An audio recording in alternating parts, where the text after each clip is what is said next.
We're going to wait 1 minute while the rest of the colleagues join. Thank you so much for joining to this webinar.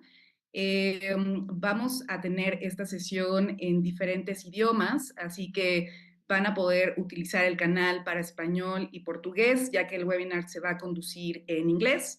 We're going to have translation, so we are going to conduct the webinar in English, and you will be able to choose your channel in Spanish and Portuguese in the interpretation logo that you can see in your bar. Muchas gracias. Thank you all. We are going to just give 1 minute while the rest of the colleagues join. And in the meantime, thank you so much. So we're going to give 1 minute while the rest of the colleagues join. But in the meantime, we can start introducing the panelists that we have today. So I will appreciate if my colleagues can put the photos of the colleagues. Nope. Thank you. There is another one. Yeah, that one. Thank you so much. Okay, welcome everyone. My name is Sandra Guzman. I'm the General Director of the Climate Finance Group for Latin America and the Caribbean. And on behalf of GFLAC, the Talanoa Institute, German Watch, ECHO, and many other organizations, we welcome you to this conversation towards the COP29. And today we're going to talk about the importance of agreeing a new collective quantified goal on climate finance that you may know is potentially the most important decision that we have at COP29, and that of course will have a lot of impacts. Whatever is agreed in COP29 will have impacts in other different processes. We are very, very happy to have a number of experts that have been following and working very hard to not only understand, but also to try to advocate for a design of a goal that is fair, is equitable, and is, of course, effective. Just to remind you, we are going to conduct the session in English. However, you can choose your channel in Spanish and Portuguese. Para aquellos que se van sumando, vamos a tener esta sesión en inglés, pero pueden utilizar su canal en español y en inglés en la parte de interpretación que ustedes van a ver en su barra de abajo. So we will start with this conversation, and I would like to first introduce you with the colleagues, experts, and climate finance advocates that have been working very close to the climate negotiations, and particularly very close to this NCQG for its name in Spanish. First of all, we are going to have the participation of Malet Yasu, which is Associate Senior in the Rocky Mountain Institute. We are also going to have the participation of Natalie Unterstel, who is the president of the Institute Talanoa based in Brazil. We are also going to have the participation of Nicole Makowski, who is the climate diplomacy coordinator in GFLAC. And we also going to have the participation of Caio Beira, also a specialist, a climate finance specialist in Talanoa. We will also have the participation of Sarah Jane Ahmed. She's the general director and she's advisor of the V20 and the Climate Vulnerable Forum, also working very close to ministers of finance in all different elements around climate finance and climate change. We're also going to have the participation of Berta Argueta. She's senior associate for finance and development in German Watch, based in Germany. And we also welcome the participation of Eleonora Cogo as a senior associate in ECHO, what is a think tank based in Italy. And finally, we'll have the participation of Joe Twites. He's a principal advisor to the NRDC Action Fund. Let's going to start saying important elements. First of all, for those that may not be so familiar with this new collective quantified goal, or NCQG, which is the acronym that you will hear for the rest of the 2 weeks that are coming, it is important for you to know that this NCQG has been discussed for the last 3 years. There was an action plan, a program set in the context of the UNCCC to design, to establish what are the critical elements of this NCQG And at the same time, during these 3 years, we had 11 technical dialogues, 3 high-level sessions, plenty of calls to submissions from parties and non-governmental members of the UNCCC. And in the last couple of months, there have been several informal conversations around the NCQG. Informal conversations in the context of the Climate Week in New York, in the context of the annual meetings of the World Bank in DC, as well as other different moments where this issue has been discussed at different levels, technical levels, as well as political levels. Why? Because this NCQG is a critical decision for the Global South, but of course for the rest of the climate action, and because it's critical to really enhance the action in developing countries. And in order to enhance this action, money, the financial support is needed. The questions around what is the purpose, what are the sources, what is the timeline, what is the actual amount, what are the qualitative elements of the NCQG, as well as many other questions have been part of the conversations during these 3 years. It is true that there are major differences in terms of what developing countries want, what developed countries want, but there are also some areas of convergence that we hope are part of the discussions that will lead us towards a successful scenario in this COP29. Today, we're going to discuss across the different regions, and thanks to all the experts that are today with us, they are going to give us a flavor of a sense on how the different regions are arriving to the COP29, what are the critical elements that these regions, these negotiating groups are hoping to get in COP29. In this first round, the idea is to give you a sense of how all these regions or these negotiating groups are arriving to COP. And then we're going to have a round to discuss what, in the point of view of all these experts, will be critical to achieve a successful decision at COP29. So once again, thank you all for joining. And we're going to start with Mallet, just to talk a little bit more about, we know that the LDC group, the Least Developing Countries group, has been very, very strong about what they actually want out of this NCQG. And we would like to hear, Mallet, in your point of view, what this group aims to have, and what in your point of view is really important for this group to get out of this important conversation. Thank you so much for being here, and you have the floor, Mallet. Thank you so much, Sandra, and good morning, good afternoon, everyone. So I think for the least developed country group, I'll focus on at least 5 or 6 elements, which is very critical. First, this new goal that will be set at COP29 to really reflect the needs and priorities of developing countries. The LDC group does not necessarily have a specific number when it comes to the goal itself, but really for it to reflect on the needs of developing countries, as we have seen the new needs determination report. You have the trillions in there, so their main ask is really for the goal to reflect this need, the trillions, and also to have a public finance component from that goal that will be set for public finance component that is way above the 100 billion as a floor. So the public finance to be really core of that. The other element is really to make sure loss and damage is part of this goal. As we all know, the mitigation and adaptation is clear that it will be part of the NCQG, but making sure loss and damage will also have a place in this new goal. The other element is really prioritizing access to grants, especially when it comes to adaptation and loss and damage. And when it comes to mitigation, for the finance to be highly concessional when it comes to mitigation. The other element, which is very critical for the LDCs, and I think this is also the same case for SIDS, is really operationalizing the special circumstances of LDCs and SIDS when it comes to access to climate finance, and also in the whole provision and mobilization of this climate finance. The other one, which is very critical, is really about establishing a common definition of climate finance and the transparency arrangement of the NCQG.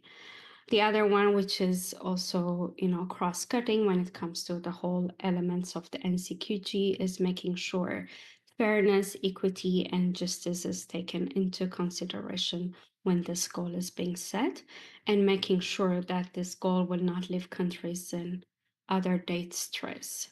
So I think these are the main things that I would say about the priorities for the least developed countries. Thank you. Thank you so much, Malet, and thanks a lot for sharing all these elements that are critical, not only for LDCs, but also from seeds for people to know. It is important to check that they LDCs and seeds have been very, very strong in working together to bring all these critical elements that Malet have presented just now. Thank you so much. Now I would like to turn to Nicole to talk to us about what are those critical elements that are relevant, for instance, for Latin America and the Caribbean, which is another region that is also highly vulnerable and has been also talking about these elements. So can you share with us what are those critical elements that are that come from these groups from Latin America? Welcome, Nicole, and thanks for joining. Muchas gracias, Sandra. Y bueno, hubo muchos elementos que ya también mencionó Male, pero sí quería comentarles que GFLAC, que es la Asociación Independiente de América Latina y el Caribe, sobre todo Colombia, ha sido muy vocal con respecto a tener una mención en la decisión sobre que los países en desarrollo deben ser los receptores del financiamiento que se acuerde en este nuevo objetivo de financiamiento climático. Y esto un poco se debe a que en los últimos meses hemos escuchado en algunas ocasiones de parte de países desarrollados, por ejemplo, de Estados Unidos, que como este nuevo objetivo se trata de un objetivo colectivo, también los países desarrollados podrían eventualmente ser receptores de este financiamiento, lo cual claramente un poco va en contra o no está en línea con lo que son las obligaciones en materia de financiamiento, tanto en la Convención de Cambio Climático como en el Acuerdo de París. Otra cuestión importante es que Brasil ha sido uno de los principales impulsores de incluir una definición sobre lo que es el financiamiento climático. Como quizás muchos y muchas de ustedes sepan, no tenemos una definición multilateralmente acordada sobre lo que es financiamiento climático, sí una de carácter más bien operativo, que es la que se usa en la práctica. Y hemos escuchado también diferentes propuestas por parte de países en desarrollo sobre si incluir un listado de elementos o más bien excluir ciertos elementos que no deberían ser considerados como financiamiento climático. También hemos escuchado propuestas sobre si esta definición debería estar en lo que es el cuerpo de la decisión o en un eventual anexo, pero todavía la realidad es que no hay mucha claridad al respecto.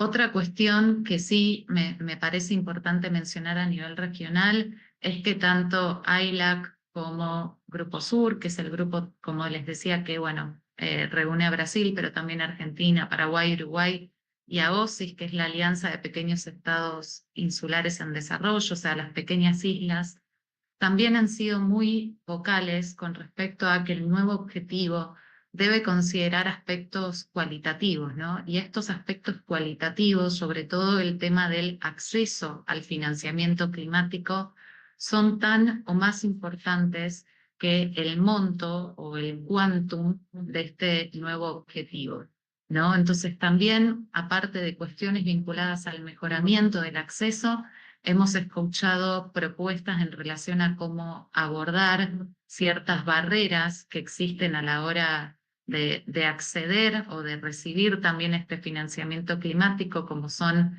la elevada deuda externa de los países de la región. Malet comentaba también acerca de la importancia de las donaciones para la adaptación, y esto es algo también que la región de América Latina y el Caribe ha venido impulsando mucho, pero también un reconocimiento a lo que es, por ejemplo, el limitado espacio fiscal, que es una situación que viene ya desde la pandemia de COVID-19.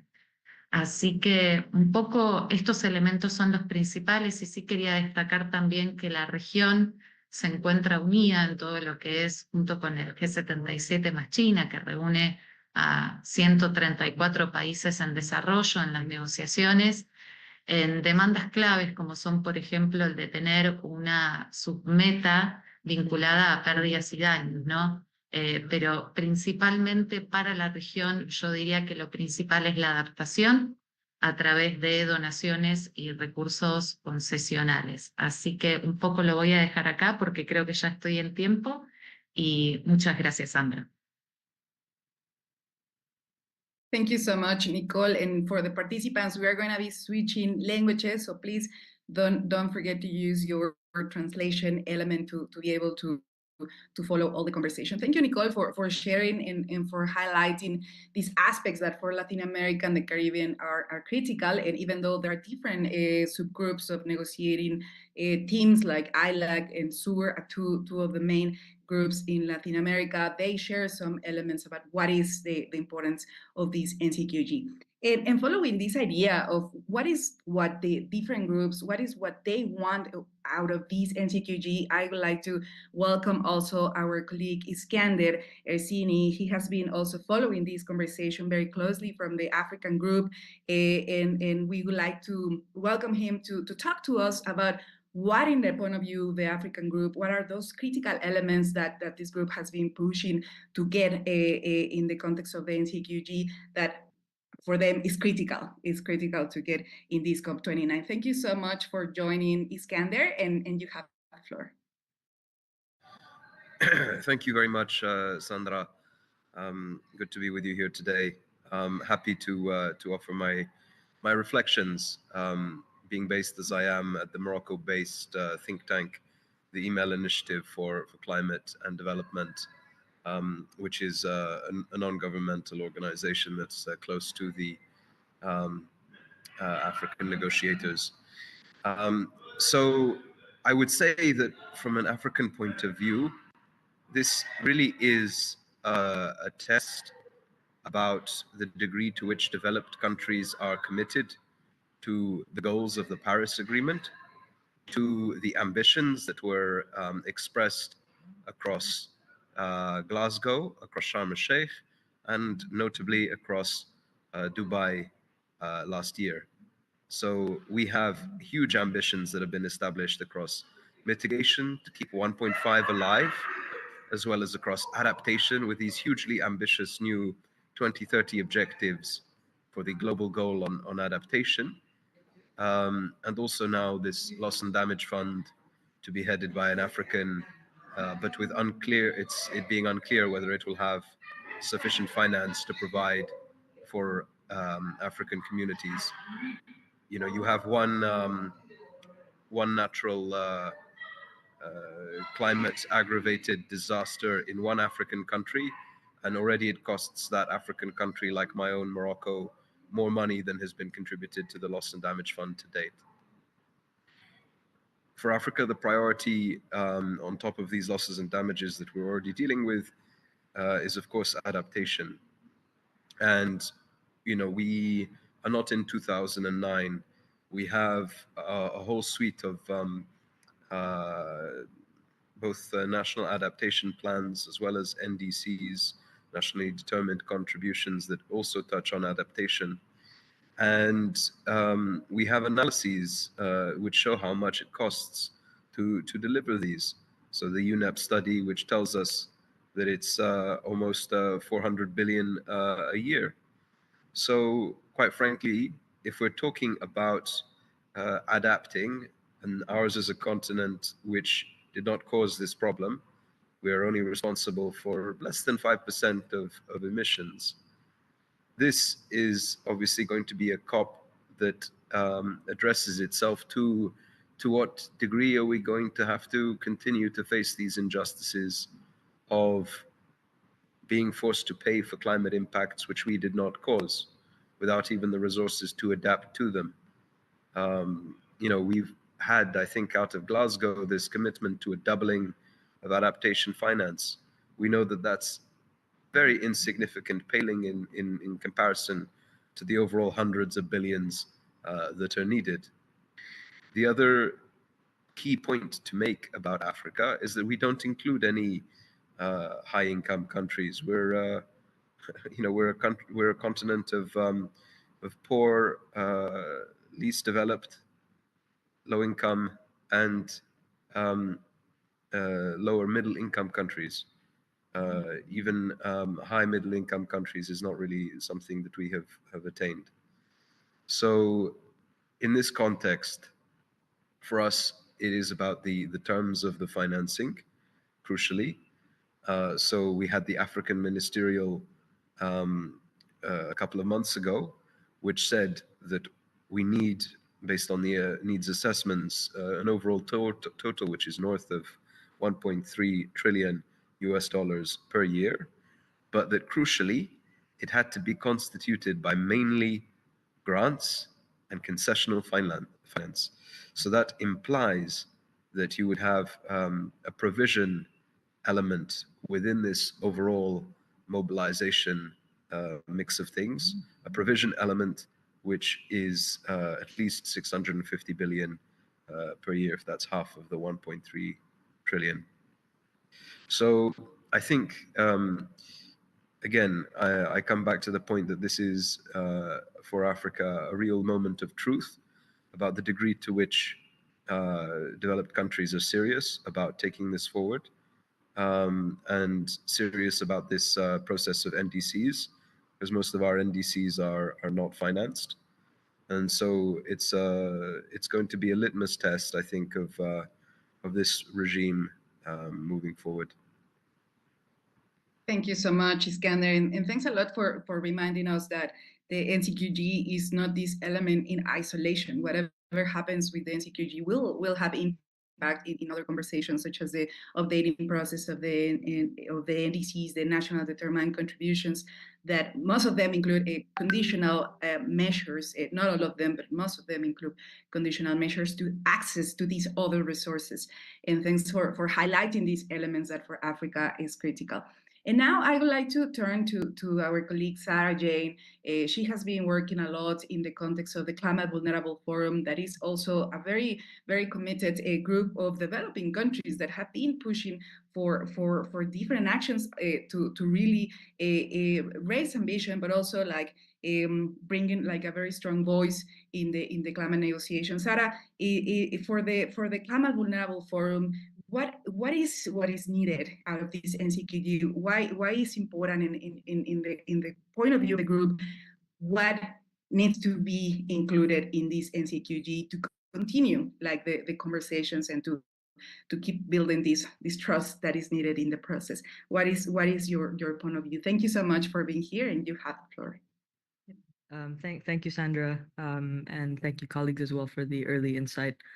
I think just taking from the Climate Vulnerable Forum Leaders Declaration and the V20's last communique this past October during the annual meetings, I think what's clear is that in 2023, the Global Stocktake recognized that there's a close association between climate ambition and fiscal space. And we're at a point where we do not have the fiscal space across the membership to invest in this. And so is there a way that the NCQG hopefully can unlock the fiscal constraints, accelerate the implementation, and of course support climate ambition? Because an insufficient NCQG would automatically and realistically so translate into that level of ambition or lack thereof. In terms of what else is, or what's important, is, linkages to the international financial architecture reform is critical in terms of ensuring that the capital adequacy frameworks reform carries on, and that there is capital increases across the MDBs. Cost of capital remains a big issue, especially because the calculation of the previous goal of 100 billion was not differentiated on cost of capital. So there has to be grant equivalency sort of assessments around this. And then relating to debt solutions, I mean, we know we don't have enough fiscal space. The question is, can we figure a way where the debt sustainability analytics can ensure that we can engineer fiscal space perhaps by calculating adaptation or low carbon investments as differently or accounted for differently in terms of debt carrying capacity. But I guess bottom line is this NCQG at COP29, there has to be an ambitious core public finance commitment. And what we see from the last high-level expert group on climate finance, the cross-border financing needs is over $1 trillion annually. So that cross-border number is what we need to really be focusing on at the COP. And I think the other thing to note is if we think about inflation, we need to ensure that the goal is cognizant of that inflation issue. And I think one way we could look at it is the SDR at the IMF, like that is it kind of adjusts itself for inflation. So is there a way where we could have a goal that is adjusted for that? And I'll stop there. Thank you, Sandra. Thank you so much, Sarah, and thanks a lot because you also bring like a very, very important discussion in how the NCQG can send these signals as well to really achieve the transformation of the whole financial sector, because we know that the NCQG may not cover all the needs that developing countries have, but it's important to have like a good NCQG that can deal with that urgent matters and also continue like pushing the bigger picture of the transformation that is needed. And as you can see, there are a lot of elements that connect the different visions in terms of what developing countries need, no? Like this tackling the debt, really emphasizing and increasing the amount of money for adaptation and also damage. But as you can imagine, we have 197 countries sitting in the table, like through different discussions, and of course there are different visions. And I would like to invite our colleagues also to have a discussion about what developed countries actually want to see out of this NCQG, and I think this is going to help us also to understand not only what are the different visions, but also what are potential areas of convergence that we can see in this COP29. So I would like to invite my colleague Berta Argueta.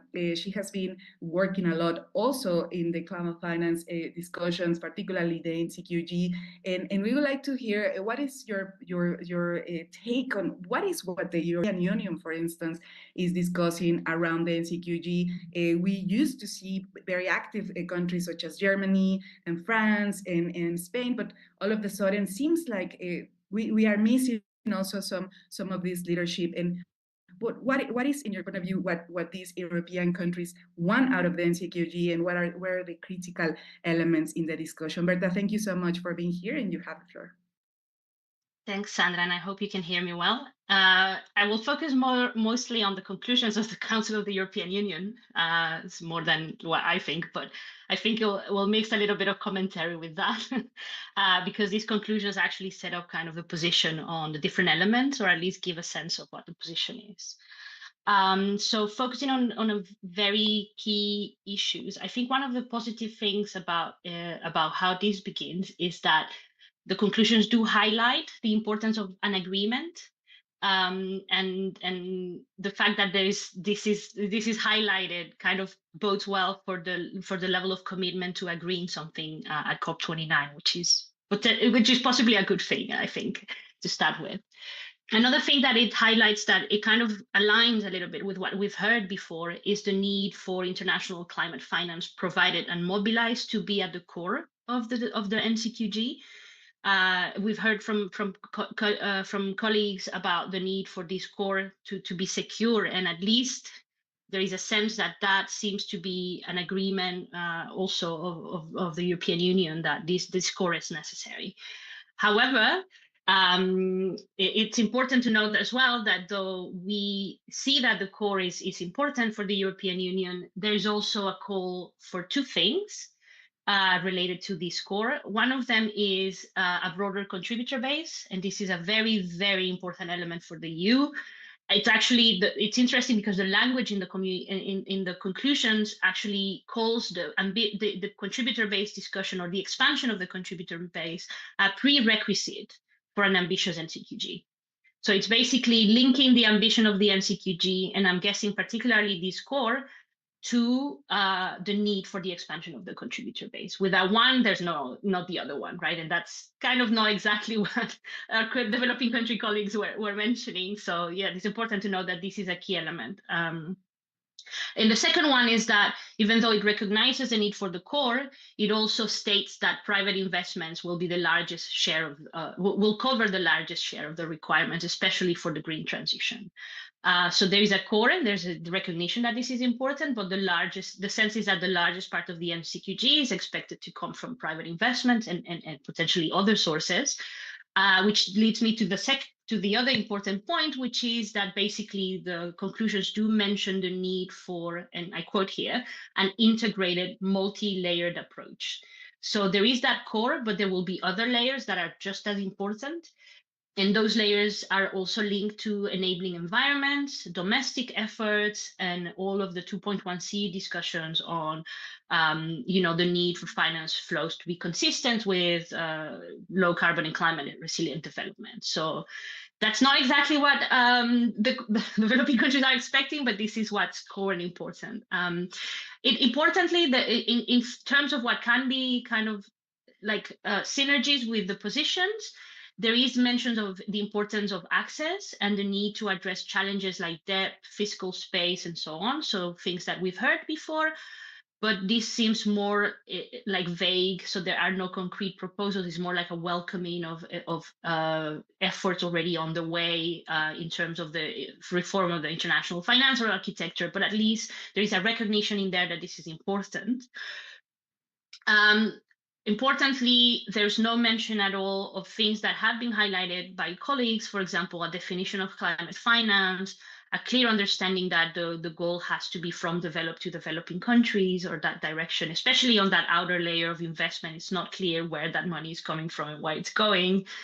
There is mentions of scaling up adaptation finance, but not specifically linked to the NCQG. And loss and damage, for example, is included, but not mentioned as part of any NCQG decision. It's more related to the loss and damage, to the fund for responding to loss and damage in the context of the funding arrangement. So it's not even that the fund is at the core of all of this. It's just that there is a bunch of arrangements. The fund is one of them, and all of these things are important and need to be funded, but without any commitments or clear linkages to the NCQG.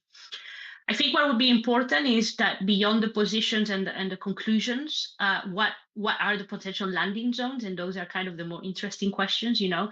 I think it's more clear that the contributor base is not a negotiable. I think if you see the language of a prerequisite for an ambitious NCQG, I think that's pretty clear that that's one of the key things that are going to be very hard to negotiate away. But I think what could be kind of important to highlight is that core of provisional mobilization, the quantum of that core will be important. If we're speaking about conditionalities on ambition and CQG, well, what could that ambitious NCQG look like would be kind of interesting to see, and that's kind of the space for negotiation that we can have. I think I'll stop here.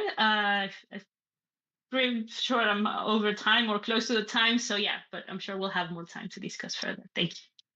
Thank you so much, Berta. And thanks a lot for also highlighting these critical elements that seem to be like quite contentious. And just for everyone's information, this element of expanding the contributor base, it means that developed countries want to bring developing countries, particularly emerging economies, to provide resources towards this NCQG as well. And as you can imagine, this is quite contentious for developing countries that don't consider that should be part of the NCQG, and we will get to that discussion. But the discussion around the different positions also take us to, for instance, what is the role of the G7? For instance, what are the main, that are part of the main providers of resources, and to discuss the role of this G7 and the discussions that they have been having.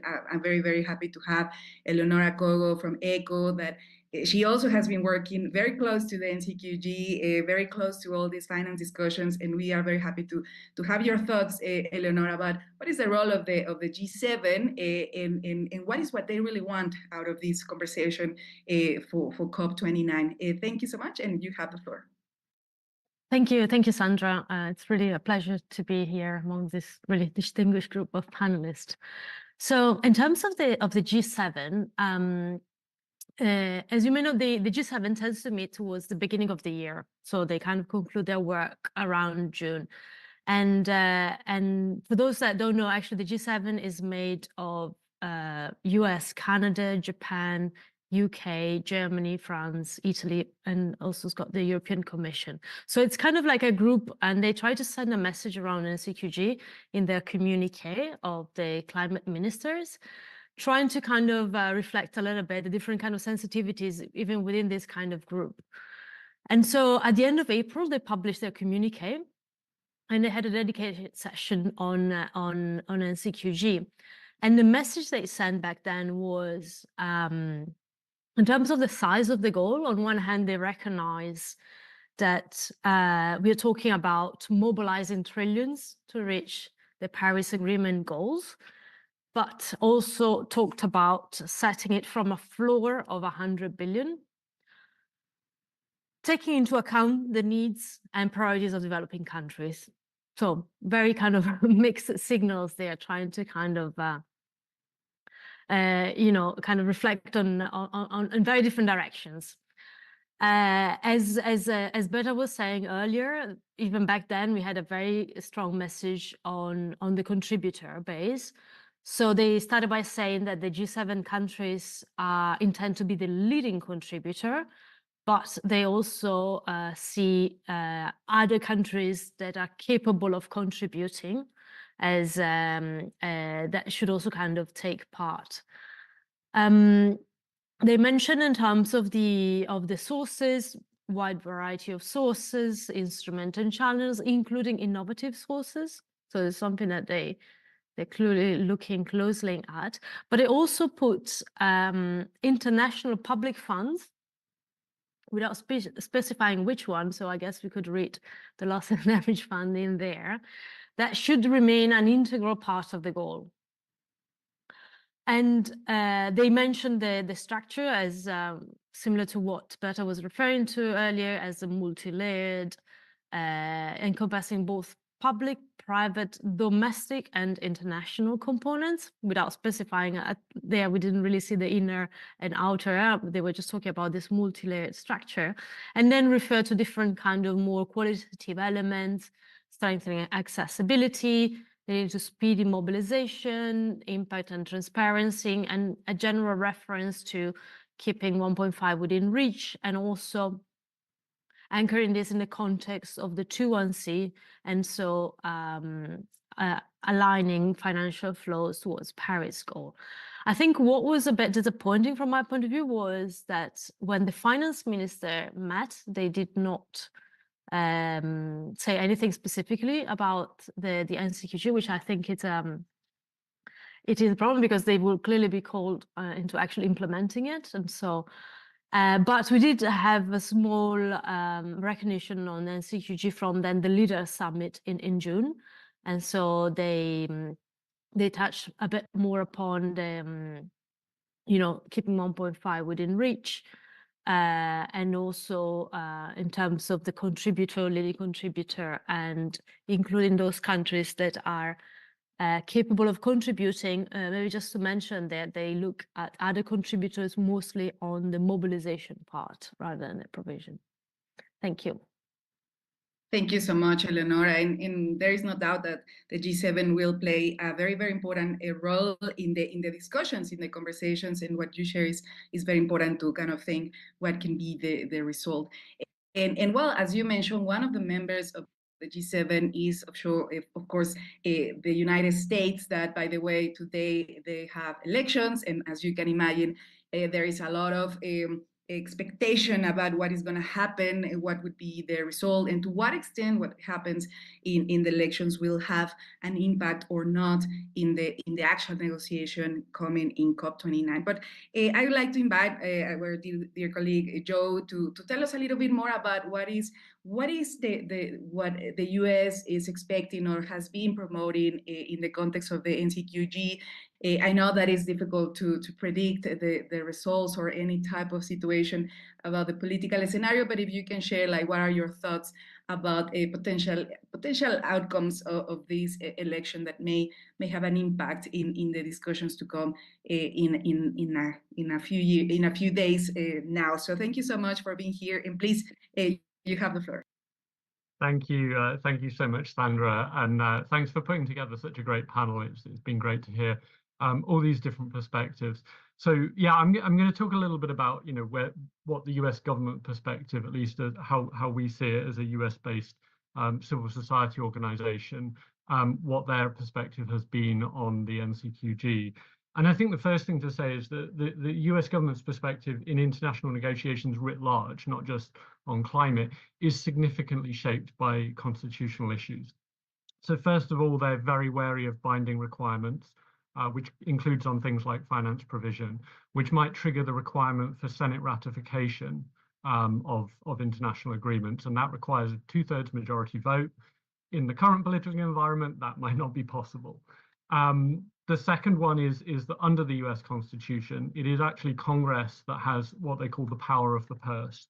So the Congress has the final say on approving funding that then the administration, whoever is in the White House, gets to spend. So even if a president and their State Department negotiators were to sign up for an increased climate finance commitment, there's no guarantee that Congress can deliver this. And this actually cuts both ways, right? So when Trump was president, he tried every single year to cut climate finance to zero. And it was Congress that rejected his most draconian cuts and kept a base level of climate finance flowing all through his presidency. When Biden got in 2021, he pledged to quadruple US international climate finance from Obama-era levels, which was more than a 7-time increase on Trump-era amounts. And that is to 11.4 billion by this year, by 2024. That doesn't include the US share of MDB finance or private mobilized finance. So it's just public, bilateral, and multilateral climate fund contributions. The problem has been that Congress has only appropriated about $1 billion per year. Now, to their credit, the Biden administration have pushed to find funding for climate through other agencies that have more flexible budgets. And they're on track, actually, to deliver that 11 billion this year. But without more support in Congress, it is a really tough fight. And so I think that puts a limit on how much US negotiators feel able to sign up for in international negotiations.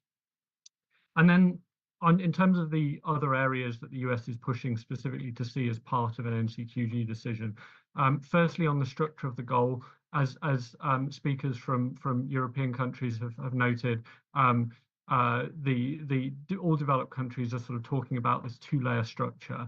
And so the US has talked about having an inner support layer that captures international climate finance provided and mobilized, which would be similar to the 100 billion goal. And that could be in the hundreds of billions of dollars a year. And then they talk about an outer investment layer that could reflect on the total financing needed from all sources, public, private, domestic, and international. And that would obviously be in the trillions. And they've said that they want this kind of structure in order to contextualize the support, the inner layer goal, as part of an overall global effort. And I think that's also with an eye on how best to justify more funding to Congress. So, if you were suggesting that developed countries should pay the entire cost of global climate action, that's really not going to get traction. But if you were to say, look, we as rich, highly polluting countries need to provide more. Other countries are also investing serious amounts of their own resources with little choice to do that. They're facing disasters. They're having to do that anyway. And the private sector has to invest significantly as well. That can make a more compelling case for why richer countries should step up. And then secondly is on the expansion of the contributor base. And the US and other developed countries have argued that although some countries are contributing voluntarily, there's a need to better reflect those contributions in the new goal. So part of that is about the quality of the finance. There's been a lot of very valid criticism about the quality of the 100 billion commitment. Too much is loans, too little is for adaptation. But the voluntary provision of climate finance by other countries has a lot of those same issues. So actually having a consistent approach that improves quality across the board could be good for the recipient countries. And the second argument they've made is that it's getting increasingly hard in developed countries to argue to the legislatures to approve more climate finance when they see other countries who are in some cases richer and have higher emissions, at least per capita, not having to provide anything. So getting all rich major polluting countries on board could help make the goal more durable and easier to build political support around. And I have to say, when I do meetings with Congress and I'm advocating for them to appropriate more international climate finance, one of the first questions we get in every meeting, whether it's a Democrat or a Republican, is how much are other major economies contributing? There's a really strong sense of competitiveness. And I think that could be harnessed for a race to the top. Now, I will end by saying that the US is the largest economy in the world, the largest cumulative emitter, and so they absolutely have an outsized responsibility to lead in climate finance. But I think it's important for us to think about, what kind of commitments from other countries, even if they're at much lower levels, might help shift the US political perspectives on international climate finance. So thank you. Thank you so much, Joe. And this is always very, very interesting to hear the perspectives about a country that has been, always in this very tricky position, like in the context of the climate finance, particularly and towards the NCQG, whatever happens with the US will have an impact, and obviously can be big or small, depends on the context. But thanks a lot for sharing these points. And I would like to finish this first round. As you can see, there are a lot of different perspectives, different views about what needs to happen in the context of the NCQG. But there is one country that is particularly relevant because they are hosting the next COP, the COP30, which is Brazil. Brazil has been playing a very important role internationally, but also it's expected to play a role in the context of the NCQG, and that's why I'm super happy to introduce my dear colleague Natalie, also hosting this webinar, to tell us what, Natalie, in your point of view, is the role of Brazil. What Brazil aims to have out of the NCQG, and what, in your point of view, can be pushed, in the context of the Brazilian leadership towards COP30. Thank you so much for being here, and you have the floor. Thank you so much, Sandra. Great pleasure to join you today and to host this webinar together with GFLAC. So happy to see so many colleagues and this great audience with us today. So first of all, let's just remember who Brazil is. So Brazil is this middle income country, part of the G20, but also one of the major emitters if we consider the land use and land use change and forestry emissions throughout history. So it is a country with responsibilities as well as great opportunity to lead on the solutions. And we see that Brazil is maybe for the first time trying to really play a very constructive role, not only in the UNFCCC, but also in the G20. And it's really taking advantage of its position as the president of G20 and the future president of COP30 to advance some ideas, particularly on forests and how to mobilize resources for forest-rich countries. But in relation specifically to the NCQG, I think that aren't a lot of new ideas. I think Brazil it's kind of sticking to its traditional positions, I would say. Not to say that it's not flexible or not going to play a constructive role, but so far what we hear and what we see is that Brazil is really aiming for three things. One is a clear definition of climate finance. Second, Brazil wants a new continent. Third, better quality. So these are the three main things. And of course, the issue of obligations, it's really it's really critical. Brazil stands as middle income country that doesn't access a lot of climate finance in terms of public finance. It could access more. There's a lot of pressure domestically for that to happen, but it doesn't because Brazil tries to avoid competing for resources with other countries. Maybe that's not the way that other countries see it, but that's the way we see it here.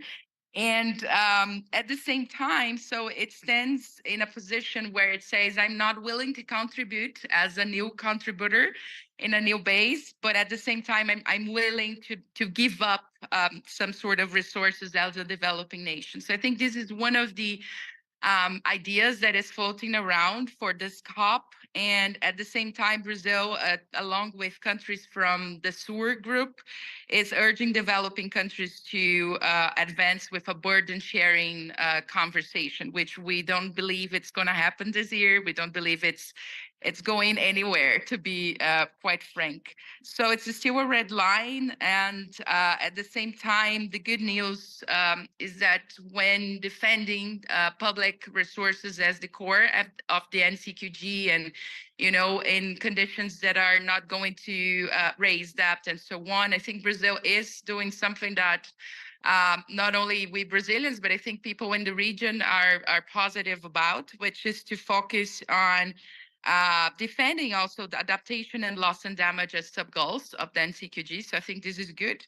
And what we are hoping for is really that Brazil, along others, will try to make of this COP a COP with a decision. We need a decision right now, not delay any further. And at the same time, one that will have a transformative effect. So this is what we are expecting.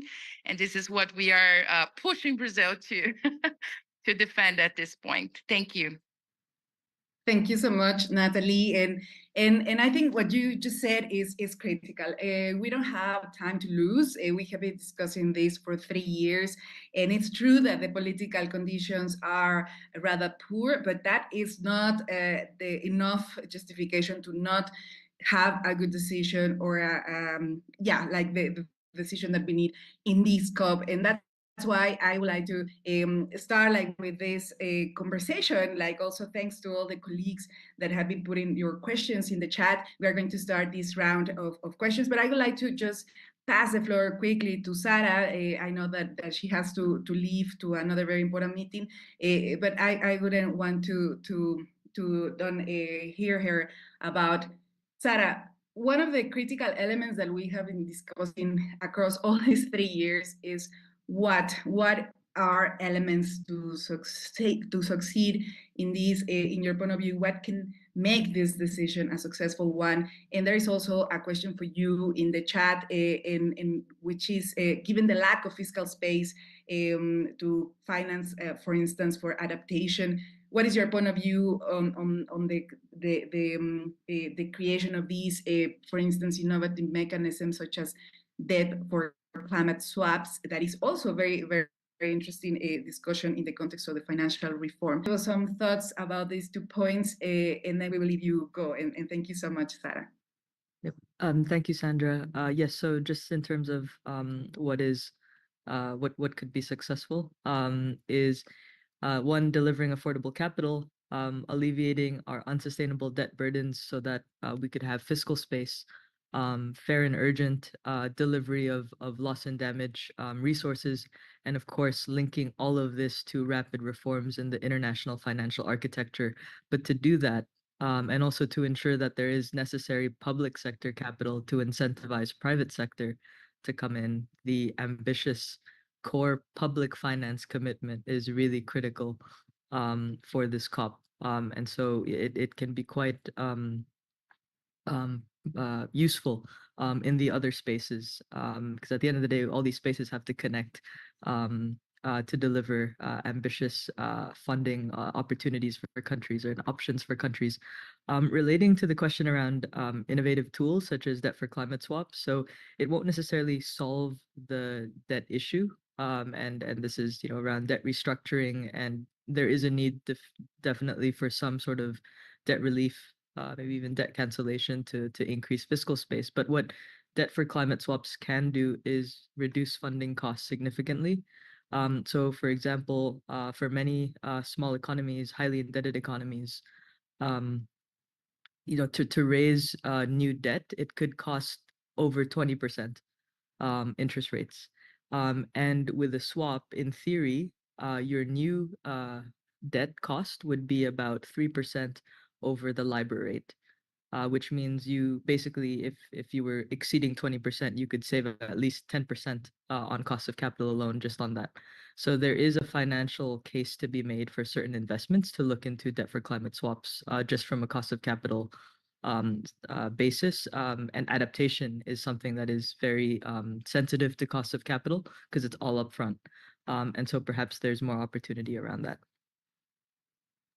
Thank you so much, Sarah, and thanks a lot for emphasizing this. Cost of capital has been probably in each of the sessions of the technical dialogues that we had during these three years. So we hope to see part of the results includes this important issue. We know that you have to leave, Sarah. Thank you so much for joining, and we will be very happy to follow up with you. And well, and then we have lots of questions. Thank you so much, and definitely this is not only very interesting topic, very complex, as you can see, several point of view, several visions about what needs to happen, what is the actual purpose of the NCQG, and that's exactly what have us here, like with this very complex discussion. So to introduce you the questions from the public before going to the second round, where we are going to talk about what are the elements to succeed, I would like to invite my colleague Caio Vieira from the Talanoa Institute. He's going to tell you about the questions that are from the public, and he will help us to guide this session for Q&A. And thank you, everyone. You can continue putting your questions in the chat. Caio, thank you so much, and please go ahead. Thank you, Sandra. Hi, everyone. My name is Caio, and I am a political advocacy specialist at Talanoa Institute. And starting this Q&A section, I would like to address Nicole first. Nicole, recognizing that the Latin America region will be a recipient of climate finance, and under the idea that you mentioned of Latin America's interest in promoting agriculture as part of the solution to climate change, what are your thoughts on the opportunities during and after COP29 for the sector and for the region? And later on, Iskander, given the lack of fiscal space to finance adaptation actions in most countries, thus imposing even existential risk, what would be the fit decision for adaptation and for losses and damages in your view? And later on, Natalie, what are your expectations for COP30 in Brazil regarding the final decision on climate adaptation? Nicole, the floor is yours. Obrigado, Caio. Entonces, creo que un poco, digamos, lo que es el sector agrícola no está siendo mencionado como para ser incluido en la decisión del nuevo objetivo, y tampoco se están mencionando otros sectores específicos. Quizás sí hay un poco más de presión por parte de los países desarrollados para incorporar cuestiones relativas a energía, sobre todo del primer balance global, del Global Stocktake, pero sobre todo lo que se está haciendo referencia en las negociaciones, y esto viene mucho también de parte del grupo GFLAC, es que haya una distribución equitativa a nivel regional del financiamiento.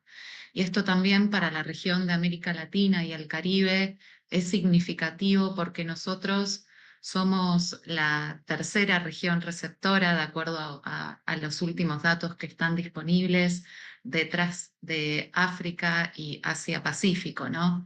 Entonces, esa sí es una demanda también que se ha hecho presente en las negociaciones, y creo que con posterioridad a la COP29 quizás podamos escuchar cuestiones vinculadas a agricultura en las negociaciones sobre el GFLAC, sobre el Global Goal on Adaptation, ¿no? Que va a ser también uno de los principales resultados de la COP30. Entonces, un poco ahí vamos a estar pendientes, ¿no? De cómo las discusiones sobre el NCQG y GGA después terminan vinculándose, pero sí creo que el tema de agricultura no va a aparecer, al menos, digo, no explícitamente como un sector ahora en la decisión del nuevo objetivo. Gracias, Cayo. Muchas gracias, Nicole.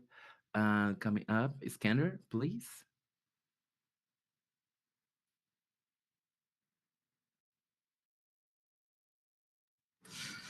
Hi. So just to respond on the question about the failure to provide adaptation finance and indeed loss and damage finance in the context of what is one of the most historic debt crises that African countries and the developing countries more widely have ever gone through. I think you cannot underscore enough just how crucial this is, because this is fundamentally why many African countries and countries across the global south are here in this process. And so if we don't get the finance that we need for our adaptation, if we don't get the finance to address loss and damage, or the finance for our NDCs, what are we doing here, at the end of the day? If we can't get justice in this process, then what is the purpose for Africa in being here? We're not able to fulfill our climate action aspirations. We're not able to finance our adaptation ambitions, or cope with loss and damage in any meaningful way. Until and unless that changes, African delegates will be legitimately posing themselves the question of why to continue to come to these COPs. So really, we need to see serious changes if we want to continue to believe that this is a space where our voice is being heard and a space that respects our dignities. Thank you.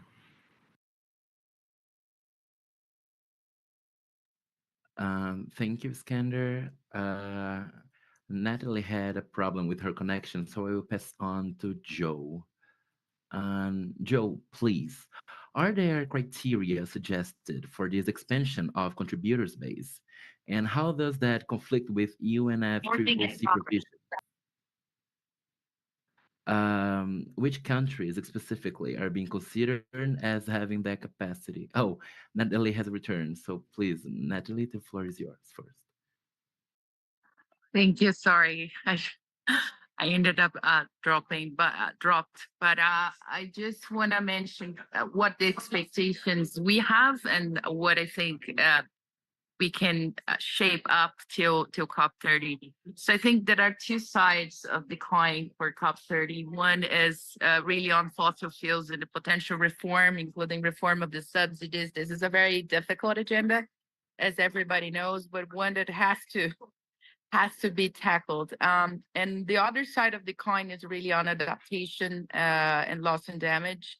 I think we will need to see progress in both. And we Brazilians, we are about to launch a letter together with a lot of organizations from Latin America to really push for more adaptation finance. And that's because the region itself is really lagging behind in terms of access to finance, and particularly to adaptation and loss and damage. So I think Brazil is becoming more and more open to that idea, and we are seeing room to elevate adaptation and adaptation finance as a priority, politically speaking. So this is one of the core expectations for COP30. But again, there's no point in pushing one agenda without the other. We know that our limits to adaptation, right? And we are not going to solve adaptation only with finance for adaptation. We need to work on the other side. And here lies the major challenge for Brazil, which is to deal with the fossil fuel exports, which are currently not only increasing, but also becoming politically more important as Brazil is to become one of perhaps the fourth largest oil exporter till 2030. So we will see these two dynamics in COP30, and I think it's viable that the government itself, and as the president of the COP, we'll come up with action agenda around these items, and we'll provide room for more discussions in the negotiation outcomes as well. Thank you. Thank you, Natalie. Joe, I will repeat the question. Are there criteria suggested for this expansion of the contributors base? And how does that conflict with UNFCCC provisions? Which countries specifically are being considered as having the capacity? And later, and finally, I'm sorry, for Eleonora, would you please explain the difference you made regarding the new contributors to be considered more for the mobilization rather than the provision? Coming up, Joe, please, the floor is yours. Thank you, Kyle. That's a great question. So I think, there's in the last few years, there've been a number of studies, and I haven't been part of any of them, but I can sort of give an overview. I saw in the chat, Letitia from ODI shared a publication that they did last year, looking at sort of fair shares, effort sharing formulas. There's been a lot of talk about effort sharing formulas, and I think that that's a really interesting one. In several years ago in my career, I did do some analysis on that, just applying it to developed countries. But because these are sort of more objective indicators, you could actually just apply it to the whole world and see what shakes out. The fascinating thing is that even though there are a lot of different methodologies out there, they all kind of land on the same findings. One is that for the vast majority of the world, there's very little expectation that they would have to contribute anything. The second thing is that the group of countries that come up time and time again it's remarkable, the overlap there. And so these are countries with very high per capita emissions and very high per capita income. So we're talking about the Gulf states, Singapore, South Korea. That's, then some studies show China, some studies maybe show Brazil and one or two other Latin American countries, but not all. And so I think the ones that consistently come up are the Gulf states, Singapore, and South Korea. Some of those countries are already contributing voluntarily. Last year, the UAE pledged to the new fund for responding to loss and damage. South Korea has consistently been one of the leading countries in terms of pledging to the Green Climate Fund. It also hosts the Green Climate Fund. So yeah, I can put some of the links to a few of the different studies. There's also been WRI did a very good tool on this. Centre for Global Development did some analysis as well. And then in terms of the sort of convention and the provisions around that, that's certainly one of the really tricky things, is that the Paris Agreement talks about developed and developing countries. It doesn't explicitly define who the developed countries are, and so it's designed, I think, in a way that if countries decided they wanted to opt in and to so-called graduate into say, we want to be held to those standards, they could do. But a lot of the discussion has also been around what could it be to accommodate new contributors without any kind of change to their status as developing countries, and to recognize that they might be both providers and recipients of finance. So I think there's a lot of open space in terms of how to capture that that potential evolution. Many thanks, Joe. And finally, Eleonora, please. Yes, so in the G7 communiques that I was mentioning earlier, and just to remind again that we're talking about documents that were published in April and June, so that could also mean a bit of that views have evolved since then. But I mean, I think it's interesting that they mention explicitly the fact that the G7 will be leading contributor, but they were underlining the importance of including those countries that are capable of contributing to any international public finance mobilization. So at that point, it was specifically singled out the mobilization component rather.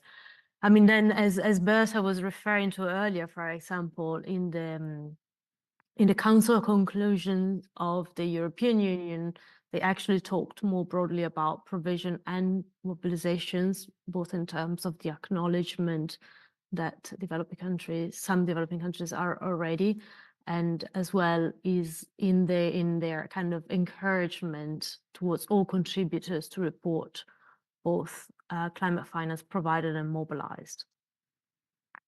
Thanks. Thank you, Eleonora, and many thanks to all the panelists. I do believe the critical issues have been addressed here in order to increase our attention to the final decision on the NCQG. So in closing, Sandra, please, the floor is yours again.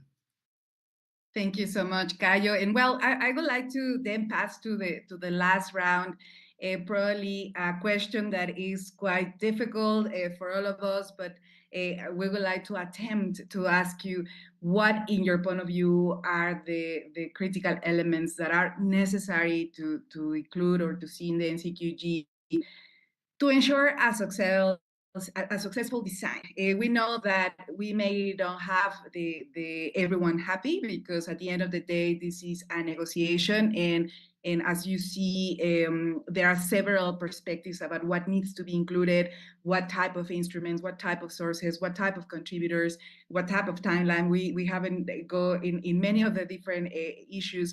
But you, as experts, you have been following this discussion for all these 3 years. And in your point of view, what is needed? What is needed to ensure a successful scenario in COP29 regarding the NCQG? If the decision would be in your hands, what are those critical pieces that you would like to see there? So I would like to start. I'm going to mix a little bit the interventions, but I would like to start with Malet. Malet, for you, what would be important to have in this COP29 to ensure a successful scenario regarding the NCQG? And thanks a lot again for being here. Yeah, thanks, Sandra. I think, like you said, this is a very tricky question, but I think ideally, I mean, I don't want to speak about the actual number, but really this goal should take into account, it should really show to the world and also developing countries that the goal that is being set has actually taken into account the needs and priorities of developing countries. And Eleonora have said it, even if we have that in like language that, you know, it takes into account what does it mean when you set a goal. And also I think we really have to learn from the 100 billion goal and making sure that some of the elements are actually being taken up when setting this goal.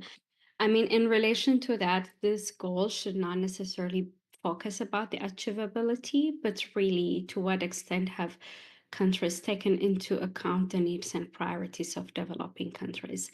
And I think in relation to that, it should also look into how we set a dynamic goal that takes into account the evolving needs and also capabilities of countries. So I think that will be a very critical point.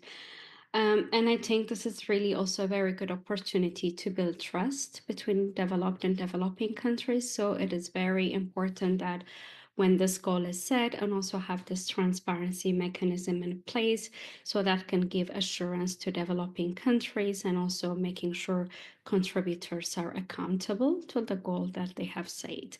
And also I think just one thing I would also add is really what makes it different from the 100 billion goal is also the qualitative elements that parties have been talking about in the past 3 years. And I would like to focus on access here, making sure that this finance that will be available and also accessible to all developing countries, but also to those countries that are the most vulnerable and also capacity constrained countries. Thank you. Thank you so much, Malet, for these important points. And I would like to give the floor to Berta. What is your point of view, Berta? Sorry, yeah, well, first of all, I would absolutely like to agree that it's a difficult question. And I think it's difficult because all of these elements, in my view, and I think everyone else's view, are quite linked. You know, if we've mentioned, for example, you can have a big number, but with bad quality of instruments or bad quality of finance or intransparent reporting, and then that number doesn't mean anything, right?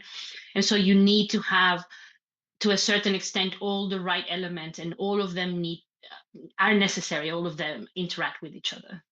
So that's a very roundabout way of not answering your question, but it's true, you know, like it's all there because it's all needed. So I would say it needs to be ambitious, and when I say ambitious, I mean the core of provision and mobilization needs to be ambitious. We've heard from others that this is what is necessary for developing countries to be able to achieve the Paris Agreement, and that without that, I mean, the achievement of the goals of the Paris Agreement are at risk of not, you know, of simply falling out the road, which it's already kind of underway anyway. But that finance needs to be of quality, you know, it needs to take into account the challenges that have been mentioned in terms of the debt sustainability issues of developing countries linked to the instruments that are used for providing this finance. It needs to take into account the cost of capital. It needs to take into account all of these qualitative elements. And also it needs to be accessible, because if the finance is out there somewhere, but no one can access it, then it still doesn't drive impact. It still doesn't drive climate action. And I think transparency arrangements seem like a minor detail, sometimes like a technical little thing that we all kind of agree on, but they're extremely important, because without the right transparency arrangements, you know, we will not have clarity. We will be in this cycle of mistrust about what's actually being provided, what's actually being mobilized, what kind of impact this is having. And so transparency is quite key, actually, in my opinion, to build trust over time. And this potentially includes, even though I think that's wishful thinking, but includes moving towards a definition of climate finance, or at least an exclusion list that defines very clearly what should not be considered climate finance. If we can't agree on a definition, we could at least agree on minimum requirements for what is and what isn't climate finance, so that we don't end up with the usual annual battles about whose report on what was being provided mobilized is actually the right report. And, you know, it just drives more mistrust. So I think, you know, this is, I think, in very short terms, what I think could be key. But there's so much more right now. I'm sure others will have more to say about it. Thank you. Thank you so much, Berta. Definitely a very, very complex issue. I would like to hear Iskander's perspective. Iskander, what in your point of view are critical elements to make this a success scenario? Yeah, no, thank you, Sandra. I'm going to answer your question from a slightly meta point of view. In terms of what's needed, I think what we need to see is, quite frankly, the developed countries changing their approach to these negotiations. I think that when you look at these processes, sometimes there's a desire to look at things in a way that enshrines a sort of false balance here between the different actors. And I think that, yes, some give and some take is needed. But when you look at the outlandish and fundamentally some of them unserious things that the developed countries are putting on the table, some of them, I think it's sometimes we're at a loss for words, really, and it's really just a non-starter, and it only serves to undermine trust in this process. So I think what we need to see for a successful NCQG outcome is the developed countries standing down and seeing reason on some of these different issues, be it the contributor base, which they shouldn't hold the hostage the whole process over at this COP. It's a thing which can be resolved outside of this NCQG process. Or this talk of an investment goal when there's no proper transparency arrangement for an investment goal, and the term investment doesn't even appear in the Paris Agreement. Or lastly, but not leastly, their talk of realism vis-a-vis the quantum, when, you know, I think we know that if we have a low NCQG, it's tantamount to kissing goodbye to 1.5C, to the GGA, to any hope of a substantial loss and damage fund. So we need them to rethink their approach and get humble and show empathy. Thank you so much, Iskander. And I would like to hear about Natalie. Natalie, in your point of view, what needs to happen in a few days? Thank you, Sandra. I agree with what colleagues mentioned, especially Berta and Valet, when they mentioned the issues of around transparency, because trust is what is missing in the system, right? And transparency is one of the means to kind of enhance or cultivate more trust. So I think this is one area. So to me, I think one of the major elements is to make sure that whatever system is agreed, there is a good accountability behind it. Otherwise, we will probably walk in circles again and again. So I think this is one of the most important things, and that is many times like overlooked. But again, there are so many ingredients that are needed. And overall, as we heard, there is a need for balance, right? So those that really need to have signals around expanding the contributor base, they will not give up if this is not there. And likewise, developing countries, I think, are not comfortable with that conversation, and they have some other priorities. So it's going to be a very tough, again, negotiation. We all know it, but at the same time, that's why that's the role of diplomacy, to make the impossible possible. So I think we have to also trust the system and what it can deliver, and it will deliver, hopefully now. Thank you so much, Natalie, and also for encouraging the process, even though it looks very, very complicated. Nicole, give us your thoughts in the successful scenario. Thank you. Gracias, Sandra. Bueno, lo principal es que el centro o el corazón del nuevo objetivo tiene que ser provisión de financiamiento. Con esto queremos decir recursos públicos. Esto es un poco lo que está en línea con el artículo 9.1 del Acuerdo de París, y es importante por la predictibilidad que ese financiamiento le pueda asegurar a los países en desarrollo. Otro tema sumamente importante y que también ya se estuvo mencionando es la adaptación. Tenemos que tener una submeta para la adaptación. Esta es la oportunidad que tenemos para asegurar alguna especie de equilibrio con el financiamiento para la mitigación. Y esto es sumamente importante para la región de América Latina y el Caribe, donde vemos que más del 80% del financiamiento va destinado a la mitigación y menos del 15% a la adaptación. Otro punto, y aparte de los arreglos de transparencia que también se estuvieron comentando, son los elementos cualitativos. Tenemos que plasmar cómo vamos a abordar las lecciones aprendidas de los 100.000 millones, y el tema del acceso es una de esas lecciones.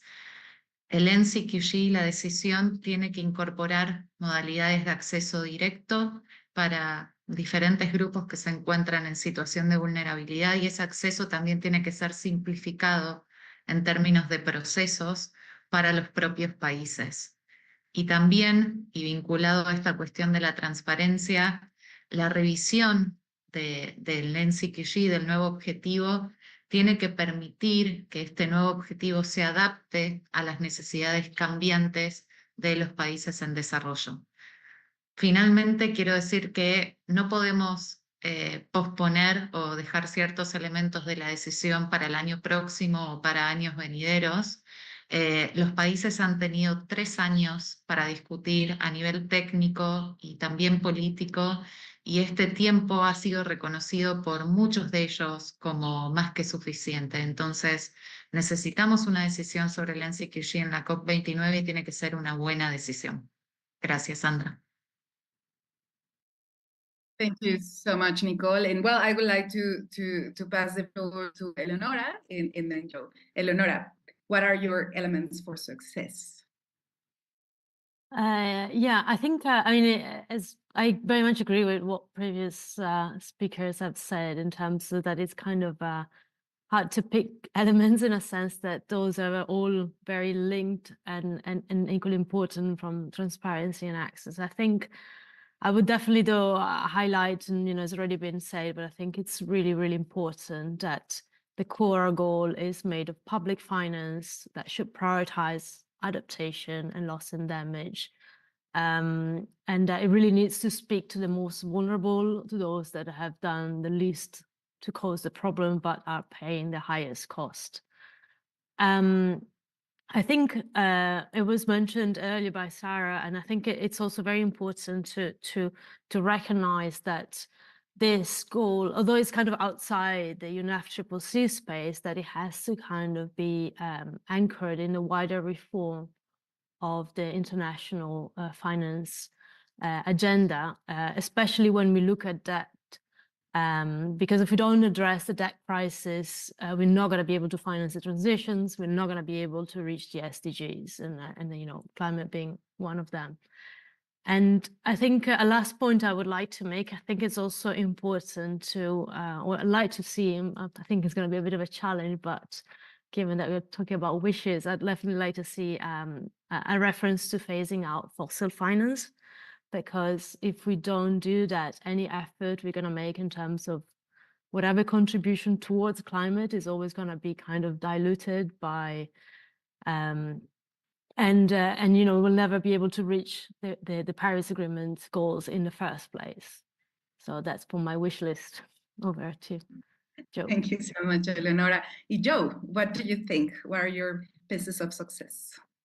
Thank you. Yeah, no, I mean, I agree with a lot of what's already been said. The fossil fuel finance is really important. They're two sides of the same coin, that even if we scale up climate finance massively, if substantial financing is still going to fossil fuels, we're not going to be 1.5 aligned. I think on the qualitative elements, there's absolutely a need for more concessional finance. And I think one thing that could be included is a commitment that public financing offered at market rates will not count towards the support goal. I think that is something that could be feasible. I think there should be an adaptation finance specific goal. There was already a pledge to double adaptation finance made in Glasgow by 2025. So that's expiring. It's a perfect opportunity to renew that and to put in a higher public finance goal at the core for adaptation. On mitigation, I think we have a real problem with what I call the missing middle countries, the countries that are not so poor that they get special consideration, but they're also not such big emitters that they're inevitably on the agenda. Countries like Colombia that often get sort of left out and are doing some really ambitious stuff on mitigation. So I think some language in the goal about ensuring access to mitigation finance for the countries that are advancing ambitious NDCs could help reassure some of those countries that feel like they often get forgotten in the process. On loss and damage, I think there could be language on scaling up provision of funding, and then also acknowledging that the better we do on mitigation and adaptation, including provision of finance for those, the less loss and damage countries will face, because I think that sometimes gets lost in the discussions. On the contributor base, I think this has to be an agreement that seems fair to people all over the world.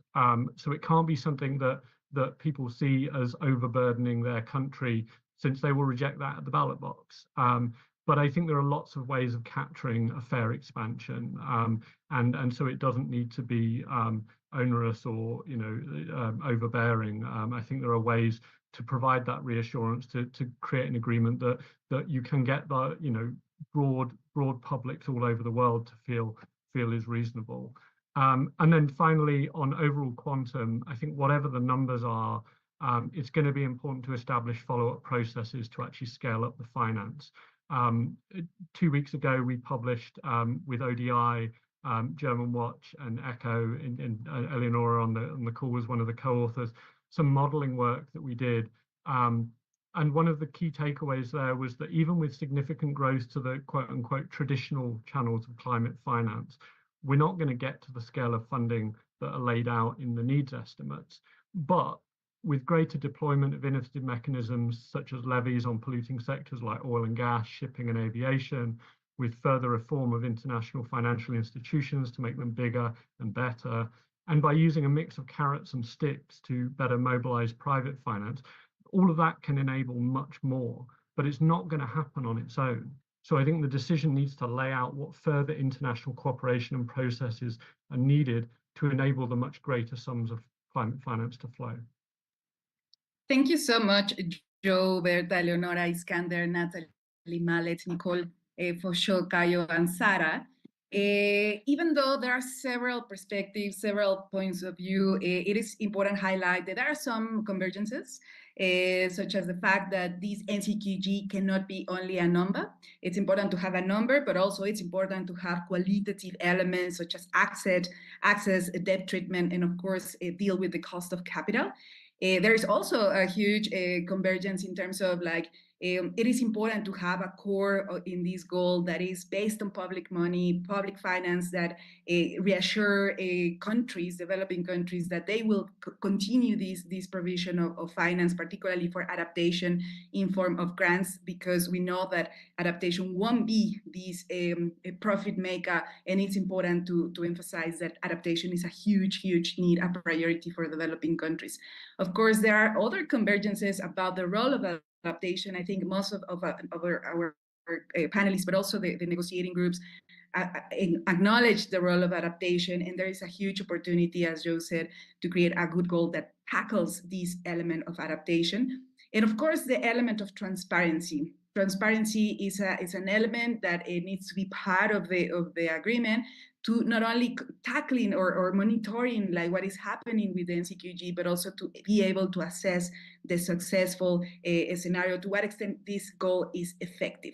As you can see, yeah, there are several perspectives, but there are also some very important convergence elements that is very important to have in this negotiation, bring them and to really make out of the convergence the possibility to have a strong decision in COP29 and not delay any further this decision, because we know that passing to another COP is not a guarantee that we will make it or that we will agree in something else. So I think as citizens, as governments, non-governmental organizations, different people, we need to see this NCQG as a huge opportunity to create advocacy. Let's go close to our negotiators, our countries, and obviously at all levels, not only the negotiators, but also the ministers that will be participating in the high-level sessions, because at the end of the day, they will be leading the conversations in COP29, and it's important to provide them with information that help them to take the best decision possible out of this NCQG. We want to share some of the actions and calls that we are organizing to really emphasize that this goal is not only important for the negotiation process, it is very important to the process of dating the NDCs. It's very important to continue emphasizing the role of the adaptation and many other fights that we are facing at the domestic level. So this goal will be critical for increasing ambition all around the world, and this goal has to deliver, and countries have to deliver in this COP29. So we ask you to join us to ask a strong outcome in this COP29. Even if you are not in COP29, I invite you to follow up all the conversations, follow all the participants. The panelists here are extremely active in this issue, so follow them in social media, and support all the actions that all the organizations will be doing during the COP29. So we invite you to join to this particular campaign, No Gold, No World, and also to all the different activities that will happen in the next weeks, and we hope for a good success. And once again, thank you so much to Berta, Eleonora, Natalie, Joe, Nicole, Mallet, Iskander, and of course Sara, because we have been together in this fight, particularly for the last 3 years, and it has been very good to work with all of you, and we hope that all